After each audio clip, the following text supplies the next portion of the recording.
नमस्कार बच्चों, आज आपको विसर्ग संधि पढ़ाएंगे। विसर्ग संधि के कुछ भाग हैं: सत्व संधि, उत्व संधि, ऋत्व संधि और लोप विसर्ग संधि। ये विसर्ग के भाग हैं। तो सबसे पहले लेंगे अपन सत्व संधि। सत्व में जो विसर्ग होता है, ये जो विसर्ग है सत्व के अंदर विसर्ग, इस विसर्ग का या तो ये श होता है, या ये श होता है, या ये स होता है। ये है दंत्य से, मूर्धा श और तालव्य से। किसका होगा? विसर्ग का। कैसे होगा आप इसलिए देख लो इसके ऊपर। सत्व विसर्ग संधि कैसी होती है? यदि विसर्ग के बाद में श तथा ते वर्ग हो तो विसर्ग का ये श हो जाएगा। जैसे ये विष्णु प्लस त्राता है, विसर्ग के बाद में ते वर्ग है, इसलिए ये जो विसर्ग है इसका ये श हो गया, है ना। तो विष्णु त्राता बन गया। उसी प्रकार से यदि विसर्ग के बाद श या च वर्ग हो तो ये श हो जाएगा, है ना। तो आप लोग देखिए, राम है प्लस च, तो इसका ये है तालव्य श बना है, रामश्च। राम है प्लस च का रामश्च बना है। वैसे ही विसर्ग के बाद यदि श तथा ट वर्ग हो तो ये श मूर्धन्य श हो जाता है।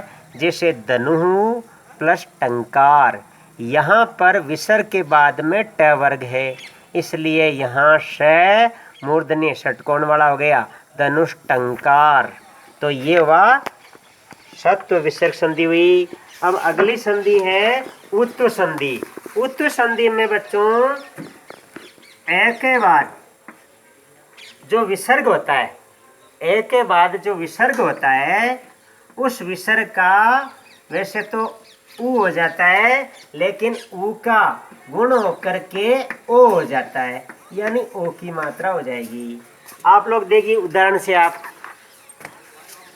विसर्ग से पहले अ वर्ण हो, जैसे आप देखो ये विसर्ग है, इससे पहले अ है कम, विसर्ग से पहले अ वर्ण हो और विसर्ग से परे परे यानी बाद में अ या तीसरा चौथा पांचवा वर्ण हो या श श से हो तो विसर्ग का उ होगा, फिर गुण होकर ओ हो जाएगा। जैसे कह प्लस अपि तो को अपि हुआ है। बच्चों दूसरा उदाहरण है शिव है प्लस वंद्य। यहाँ विसर्ग से पहले ए है और वंद्य वह है, तो शिवो वंद्य हो गया, उत्त होकर के ओ हो गया, शिवो वंद्य। वैसे यश है दा, यशोदा। इस प्रकार से उत्व संधि पूरी हुई। अब तीसरी संधि है ऋत्व संधि। ऋत्व संधि में आप लोग देखिए, ये जो विसर्ग है ना, इससे पहले ए या आ ये नहीं होना चाहिए, ए या आ नहीं होना चाहिए, है ना। तब विसर्ग का क्या हो जाएगा? र हो जाएगा। जैसे आप उदाहरण से देखिए, आपको बताते हैं ऋत्व संधि। ऋत्व विसर्ग संधि है, यदि विसर्ग से पहले अ या आ को छोड़कर अन्य स्वर हो तो विसर्ग का र हो जाता है। जैसे मुनि ही प्लस इति, ये ई है ना, विसर्ग से पहले ई है मुनि में, तो इस विसर्ग का र हो गया, तो ये र में ई मिल गई, मुन्नी रीति बन गया। वैसे ही अगला उदाहरण देखिए, धेनु प्लस गच्छति तो धेनुर गच्छति बन गया, विसर्ग का र हो गया तो धेनुर गच्छति बन गया। अब बच्चों आप पढ़ेंगे लोप संधि। लोप का मतलब ये है खत्म होना, लोप हो जाना, मिट जाना, है ना। तो ये लोप कहाँ होता है? यदि विसर्ग से पहले आ हो, ये जो विसर्ग है ना, इससे पहले आ यानी आ की मात्रा आकारांत हो तो विसर्ग का लोप हो जाएगा। जैसे आपको बता देते हैं, देखिए लोप संधि, लोप विसर्ग संधि।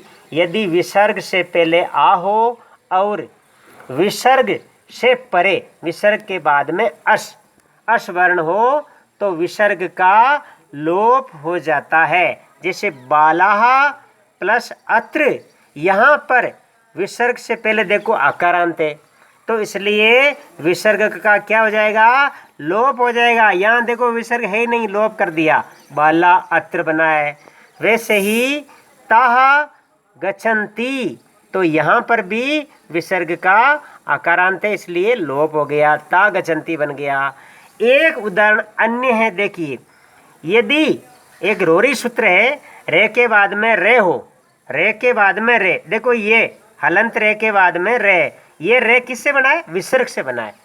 तो रे के बाद में जब रे हो तो पहले वाले रे का तो लोप हो जाएगा, देखो इसका यहाँ पर तो लोप हो गया, और जो अंतिम वर्ण है उसका दीर्घ हो जाएगा। जैसे पुण्य का पुनः, पुण्य रमते का पुनः रमते बन गया, देखिए विसर्ग का लोप होकर के क्या बन गया, पुनः रमते।